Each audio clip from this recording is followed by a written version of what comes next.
sempat mencapai 36%, angka penularan kasus COVID-19 di Jatim diklaim turun menjadi 6%.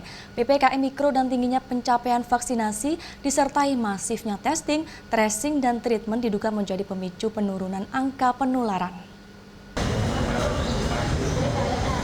Desember 2020. Jawa Timur sempat menjadi provinsi dengan penyumbang angka positif COVID-19 tertinggi di Indonesia. Bahkan angka positivity rate sempat berada di angka 36% di atas rata-rata angka nasional. Pada Februari 2021, Jawa Timur mampu menekan angka penularan atau positivity rate hingga 17%. Dan memasuki Maret 2021, angka positivity rate turun drastis menjadi 6%. Nyaris mendekati angka standar Badan Kesehatan Dunia, yakni 5%. Dengan angka testing mencapai 45.000 per hari, gugus tugas percepatan penanganan COVID-19 Jawa Timur menilai penurunan angka penularan di Jawa Timur menjadi 6% adalah pertanda baik bagi penanganan COVID-19. Selain itu, bed occupancy rate atau angka ketersediaan tempat tidur di rumah sakit rujukan sebesar 70% dengan ketersediaan ICU 52%. Pemprov Jatim mengklaim capaian vaksinasi yang tinggi, efektivitas penerapan 3T, 3M, dan kolaborasi para pemangku kepentingan menjadi penunjang penurunan angka kasus harian dari 1.000 per hari menjadi 300 kasus per hari. Laporan mingguan terakhir kita dapatkan kasus yang diperiksa itu ada 45.045 kasus. Padahal kalau di Jawa Timur ini dengan penduduknya sekitar 40 juta, standarnya adalah 40.479. Artinya memang karena jumlah tes kita sudah memenuhi standar WHO bahkan lebih, di sisi lain juga kasus tambahan maupun bor rumah sakit yang turun, akhirnya persentase kasus positif atau positivity rate Jawa Timur turun. Sebelumnya itu sempat 19%, terus 17%, terakhir ini 6%.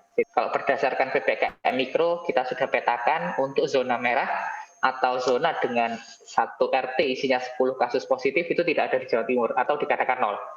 Untuk yang orange juga tidak ada atau 0, sedangkan untuk kuning itu ada 2.407 zona kuning atau RT kuning. Dr. Sutomo sebagai rumah sakit rujukan utama di Jawa Timur mencatat pasien harian dengan konfirmasi positif COVID-19 turun dari 10 pasien menjadi 3 pasien per hari dengan kematian akibat COVID-19 di ruang ICU sebanyak 48%. Biasanya kan 100 lebih atau sehari itu ada 5-10 pasien di UGD. Hari ini laporan yang masuk ke saya 2-3 pasien yang masuk di UGD. Terus kita merawat 78. Jadi sudah mulai relaksasi untuk di situ. Memang kematian kita yang paling besar itu di ICU, ya. Cuma sebetulnya kalau benchmark dengan ICU yang lain, tidak besar-besar amat. Kita sudah bisa menurunkan, kalau dulu pada awal pandemi itu 70% lebih, sekarang 48% kematian kita di ICU. Jadi ya memang yang masuk Sutomo kan yang sudah berat. Saat ini, Dr. Sutomo bekerja sama dengan Laboratorium Rumah Sakit Universitas Erlangga intensif melakukan whole genome sequencing atau pengurutan genom COVID-19 sebagai langkah antisipasi dan kewaspadaan dengan kemungkinan masuknya kasus COVID-19 jenis baru di Jawa Timur. Jadi kami sepakat untuk bisa melakukan sequencing whole genome, whole genome sequencing untuk mendeteksi strain baru.